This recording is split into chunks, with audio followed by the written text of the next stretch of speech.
자, 매도 시점 첫 번째는 200일 이동평균선이 상승하고 상승 추세에서 횡보 또는 하락의 변곡 시점. 아까 반대죠. 위에서 밑으로 이제 쓱 둥글게 다시 내려오려는 그 시점.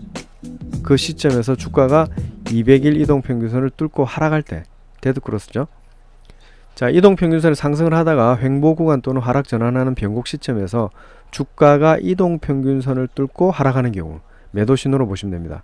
자, 이동평균선이 상승을 하다가 기울기가 완만한 변곡 시점이 나올 때 주가가 이동평균선 위에 있다가 이동평균선을 아래로 뚫고 확 내려오는 것이죠. 바로 이것을 데드크로스라고 합니다. 자, 이럴 때는 매도로 접근하는 것이 합리적이겠죠.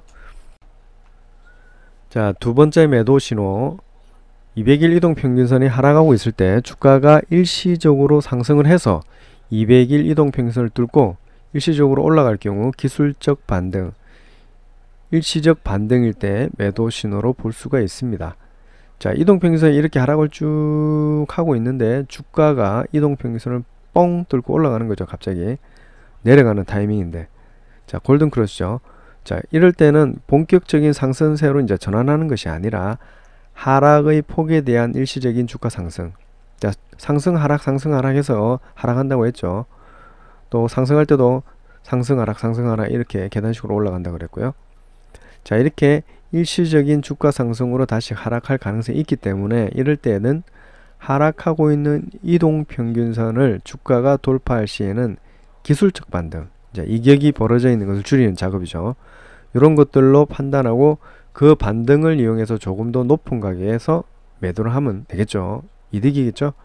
자, 이때도 이제 매도 관점으로 본다는 것이 합리적이다 라고 할 수 있습니다. 자, 세 번째 매도 시점은, 자, 이평선이 하락 추세에 있을 때 주가가 이동평균선 아래에서 하락 상승을 하다가 재상승할 때 이동평균선을 돌파하지 못하고 지쳐서 결국 하락할 때, 이럴 때도 어때요? 매도 신호라고 볼 수 있겠죠. 주가가 이동평균선을 돌파하려고 막 노력을 하다가 돌파를 못하고 재차 하향세로 전환되는 경우죠. 자, 이동평균선이 이렇게 하락으로 쭉 내려오고 있다가 주가가 이 시점을 골든크로스를 탁 하고 올라가면은 추세가 반전되는데, 그게 아니라 다시 뚫지 못하고 반대로 이동평균선이 저항으로 작용해서 다시 하락하는 형태, 매도로 보는 것이 합리적인 선택이죠. 자, 이런 경우는 더 강한 하락 추세라고 볼 수 있습니다. 자, 더 쉽게 말해서 골든크로스가 나야 하는 자리쯤에 골든크로스가 나지 않고 다시 하락을 한다면은 데드크로스가 나야 할 자리에 데드크로스 나지 않고 다시 반등한다. 이럴 때는 더 강한 하락, 더 강한 상승 추세라고 보시면 됩니다. 자, 이러한 형태는 그 추세를 더욱 강하게 만들어내는 작용을 한다. 자, 이것도 잘 익혀두시면은 실전에 매우 유용합니다. 자, 이제 네 번째 매도 신호.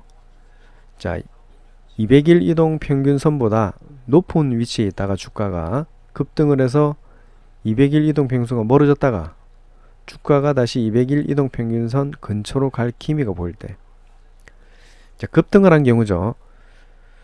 자, 주가와 이동평균선 둘 다 상승 추세에 있어도 주가가 단기간에 급등을 해서 이익도가 과도하게 벌어지게 되면 다시 붙으려는 성질이 있습니다.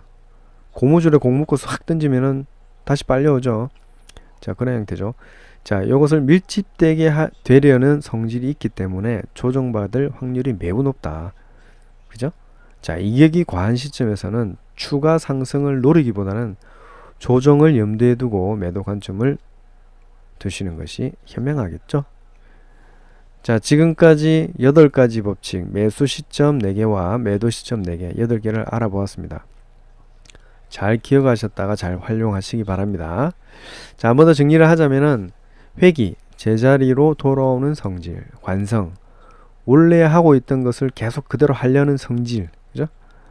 자, 그랜빌의 8개의 매수 매도 쉽죠? 첫 번째 매수는 매수 1, 하락에서 상승 변곡점에서 골든크로스.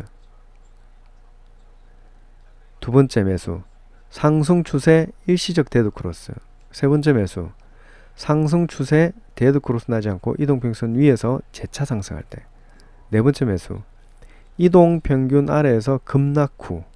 자, 이것을 매수 시점으로 볼 수 있다고 그랬죠. 그 다음에 매도 신호 간략하게 한다면은 매도 1은 상승에서 하락 변곡점 데드 크로스일 때, 두 번째 매도 신호 하락 추세 일시적 골든 크로스, 세 번째 매도 신호 하락 추세 골든 크로스 나지 않고 이동평균선 아래로 재차 하락할 때, 이건 강하다 했죠. 네 번째 매도 신호 단기 급등 후 과한 이격도 발생할 때, 이럴 때도 매수 시점으로 볼 수가 있다라는 것입니다. 자, 다음 시간에도 쉽고 재밌고 짧게 만나겠습니다.